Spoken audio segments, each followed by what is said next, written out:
I'm back to introduce another My Own Devices video. Please don't forget to hit the thumbs up symbol below and subscribe if you want to continue to see what Dave is up to. Hello there, I'm Dave, and I've been producing these videos on this channel for over a year now. You know, when I started, I had no idea what would happen, but I was hoping to attract an audience of some kind. At first, I focused only on the gear that I owned, obviously. It's a lot of fun seeking out interesting things and trying to acquire them for a reasonable price, and then maybe sell them off for a modest profit after, keeping them for a little while. But, it can get pretty expensive, and I try to show some restraint and keep this pastime somewhat self-sustaining. I'm also very interested in trying out some of the new gear that's out there and mixing it in with my vintage stuff and finding value.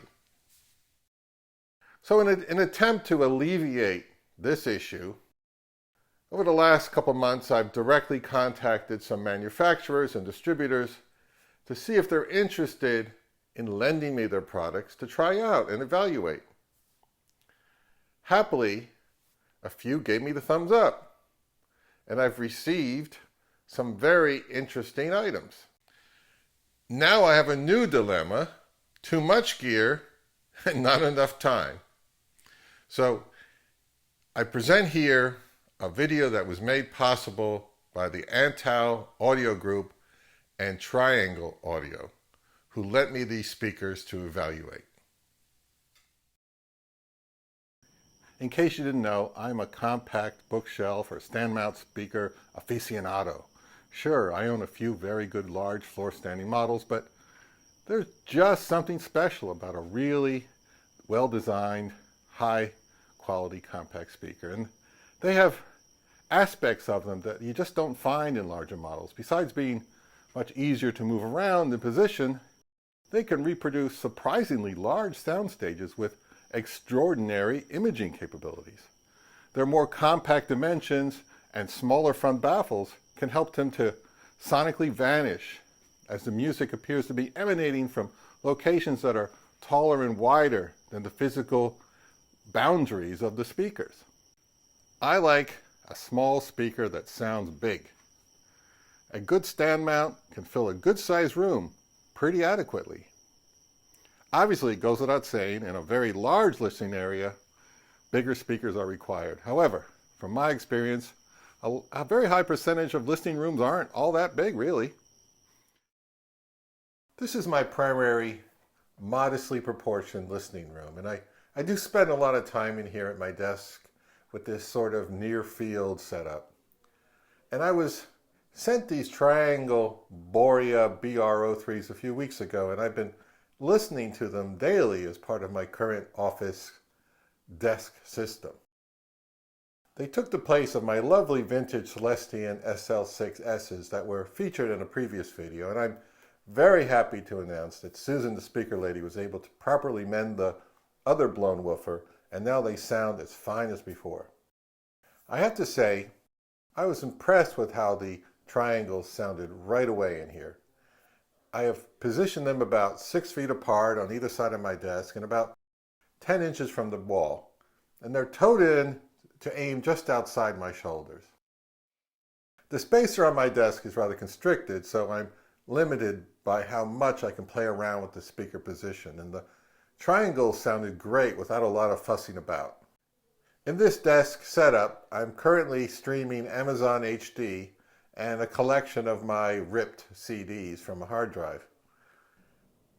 I've been using a topping D50S DAC and Shit Saga Plus preamp, and the output of the Saga Plus goes to a semi-vintage NAD 216 THX amp that resides under my desk beneath the Panamax surge protector.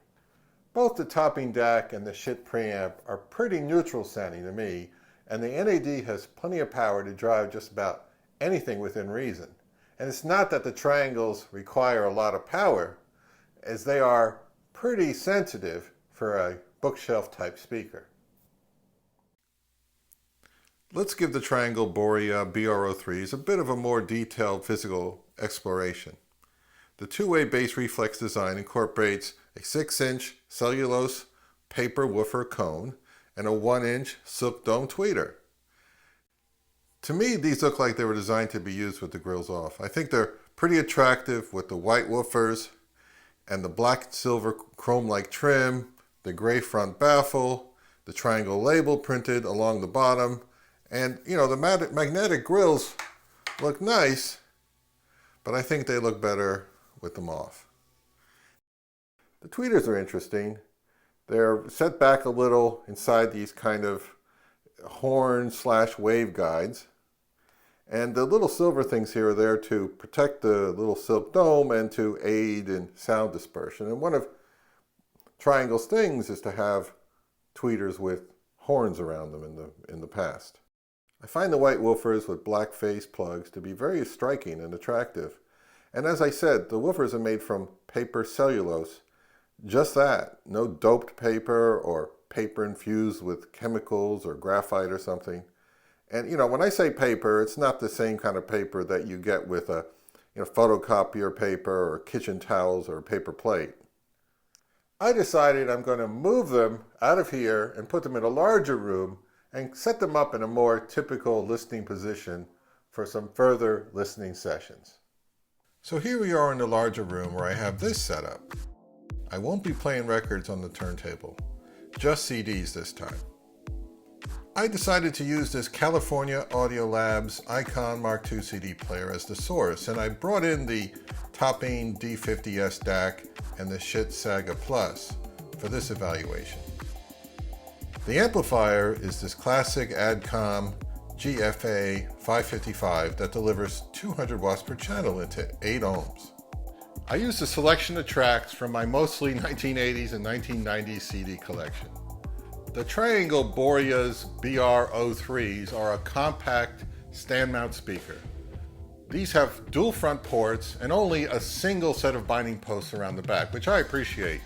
Not a big fan of the bi-wire, bi-amp thing that you get with a lot of speakers, trying to look fancy. I enjoy their lively and refined presentation. What immediately struck me was their rich, textured mid-bass. To me, good mid-bass is vital.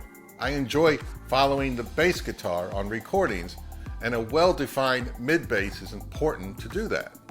The high frequencies from the 1-inch silk dome tweeters are bright and crisp. There's plenty of detail and airiness.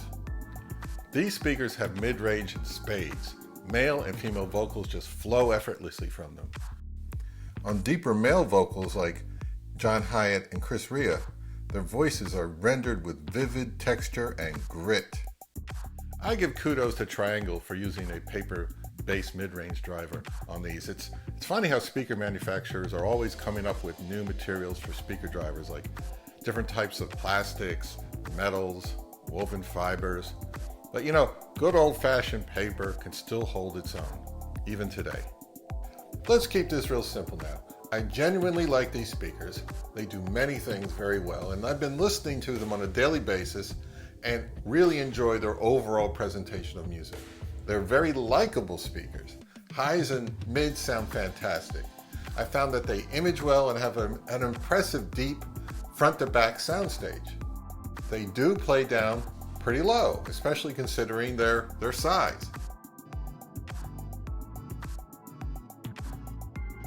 I decided to compare them to my KEF Q150s that are direct competition to the Triangles. These won my small speaker shootout video about a year ago. The Q150s are still current models in the KEF lineup, and these entry-level models offer a lot of goodness in a small package.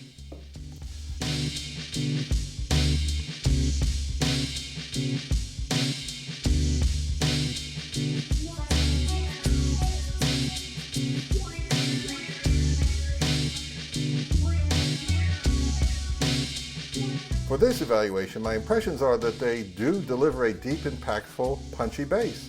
Surprisingly good considering how much smaller the enclosures are compared to the Triangle speakers. The highs are well balanced with no upper mid-range glare.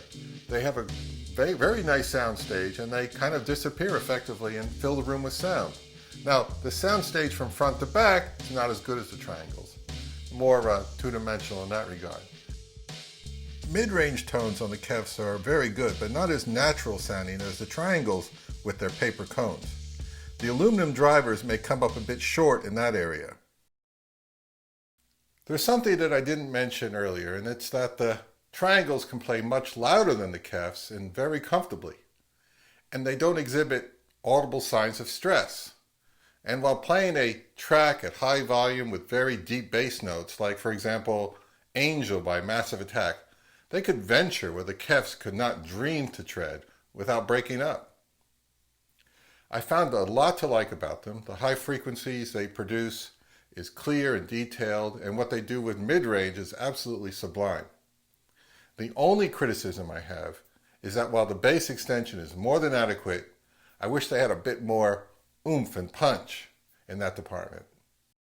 And for me, they perform best in a smaller room, in a close proximity situation like I have here in my office. And here is where they really shine in my house. I recommend these unreservedly. Also, can I get some credit for making a video about small speakers and not mentioning subwoofers once?